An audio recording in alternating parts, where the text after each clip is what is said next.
Road करताना मी सिरियलची road बघितला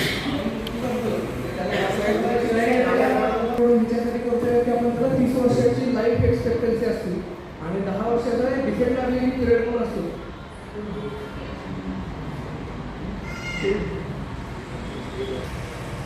साधारण 1.45 किलोमीटरचा राधिका रोड आहे आणि 1.16 किलोमीटरचा राष्ट्र आहे. अशी आताची परिस्थिती आहे. 15 मीटर वाईटनिंग आहे रोडचं राष्ट्राचं आणि 12 मीटर वाईटनिंग आहे राधिका रोडचं. फुटपाथ येणार आहे. फुटपाथच्या वर रोडच्या वर आपण स्ट्रीट फर्निचर आहे, सिटआउट्स काही आहेत किंवा काही ठिकाणी छोट्या हॉकर झोन जर करता आले आपल्याला स्ट्रीट लाईट आहे, हे प्लॅन्टेशन ह्या गोष्टी आपण घेतोय. साठी म्हणजे ऑप्टिकल फायबर केबल आणि भविष्यातील इलेक्ट्रिकलची कनेक्शन किंवा गॅस कनेक्शनसाठी जी युटिलिटी लाईट प्लस जी आता ओव्हरहेड केबल आहे ते आपण अंडरग्राऊंड करतोय. रस्त्याच्या दोन्ही बाजूला सेपरेट डिस्ट्रीब्युशन लाईन टाकते पाणी पुरवठ्याच्या. मला प्रस्ताव बघायची गरज नाही, त्याचे कनेक्शन त्याच साईडने आपल्याला देता येईल. शासनाला प्रस्ताव मार्च त्याच्यात आम्ही हा प्रस्ताव त्याचा उल्लेख केला. आम्ही बघा मागं पण केलं की प्रस्तावाचं झालं थांबवत करून ॲक्च्युअली रस्त्याची उंची जी होती ती बरीच खाली होती.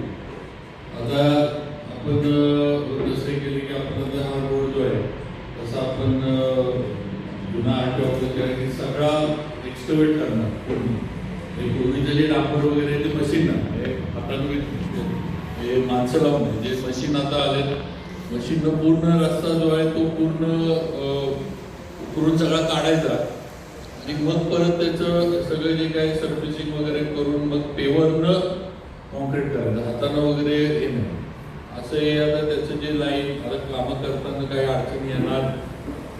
कॉन्क्रीट म्हटल्यावर क्युरिंगला त्याला वेळ द्यायला लागणार, ते काही लगेच काय कॉन्क्रीट डांबरासारखं वापरण्यात येणार नाही.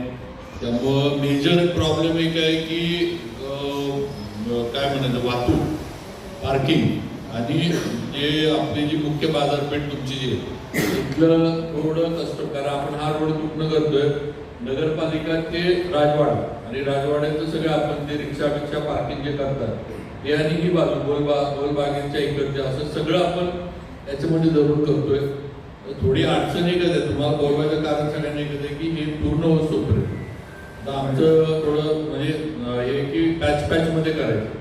म्हणजे समजा नगरपालिकापासून काम चालू केलं नगरपालिका ते अगदी काय म्हणतात अमरदादाचं घर म्हणा म्हणजे जेवढं ओळखता येईल तेवढंच आधी ओळखायचं म्हणजे तिथून पुढचा त्याच्यामुळे मागचा रोड वापरात येईल किंवा आता जे सोयीस्कर किंवा एक साईड जरी करता येत आलं एक साईड करता येत आली तर एक साईड आधी करायची आणि मग दुसरी साईड करायची.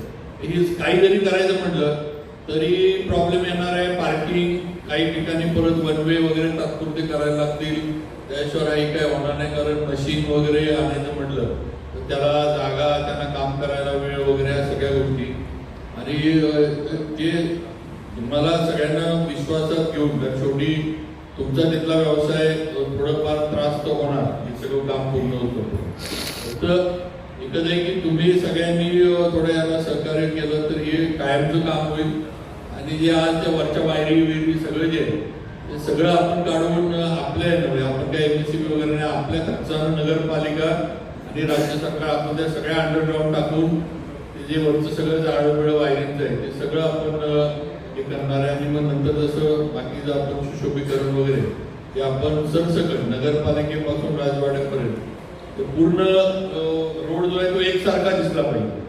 हे फुटपाथ म्हणजे मागा आपण अनेकवेळा बोललो की फुटपाथ मोठे आहे एवढी गरज नाही पार्किंगचा प्रॉब्लेम येतो वगैरे तर फुटपाथ पण आपण थोडे छोटे करतोय आणि आता नवीन पद्धतीनं करतोय. म्हणजे पुण्या मुंबईमध्ये आपण बघतो की रोड फुटपाथ जो आहे तो रोड आल्यावर कट होत नाही रोडवरनं फुटपाथ आहे म्हणजे लोकांना उतरायला लागत नाही म्हणजे लोकांना क्रॉस करायचं जे रोडवरनं जे आता नवीन जे काय म्हणायचं तंत्रज्ञान आहे किंवा नवीन जे काही डिझायनिंग आहे त्या यानं ते फुटपाथ सगळे करायचे अशा यानं आपण हे तयार केले.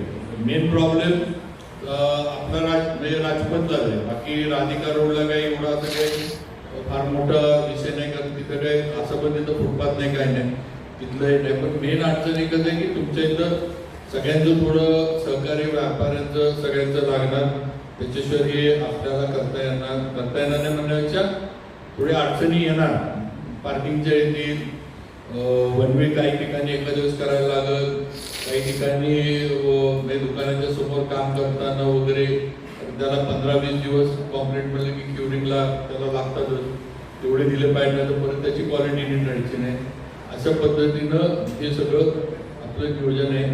थोड्या तुमच्या काही सूचना असल्या याच्यामध्ये किंवा आता जे छोटं प्रेझेंटेशन दाखवलं त्याच्यात अजून काय तुम्हाला वाटत असेल किंवा कमी जास्त काय करावं तुमच्या सूचना, त्यामुळे आपण जी एजन्सी पुण्याची याचा सर्वे करायला आणि डिझायनिंगला जी नेमली आहे त्यांच्याशी पण आपण तसं बोलू आणि काय जे योग्य पद्धतीने असेल ते आपण त्याच्यामध्ये आपल्याला करता येईल.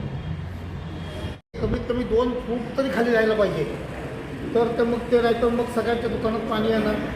त्या पद्धतीनं त्याचं नियोजन कर. आणि उत्तर साईड दक्षिण साईड त्याला इंटरनल बी गटराचं जोडून घ्या, म्हणजे इकडचा फ्लो पलीकडच्या साईडला जाईल. आणि निंगली स्कूल म्हणजे फुटक्या तळ्यावर जे पाणी येते खाली फ्लो जास्त आहे तो तळ पावसाळ्यात ओव्हरफ्लो होतं, त्यातलं पाणी काय होतं ते येऊन टर्न होऊन परत मेन रोडला येते. मग त्याचं बी एक नियोजन आपल्या आरेंगलं मेडिकल म्हणजे त्याला कनेक्टिव्हिटी तुम्हाला तिथं जमली किंवा आहे तर जनता खाली आपला एक रोड आहे, ती कनेक्टिव्हिटी केली तरी चांगलं होतं.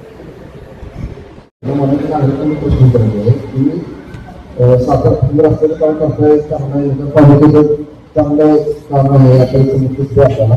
मात्र मला असं म्हटलं की पार्किंग मिळत नाही, पार्किंगची सुविधा तुम्ही करताय करायचं फुटपाथ मार्ग करताय ते पण ज्या बिल्डिंगचा ऑफर आला त्याला पार्किंग होत नाही.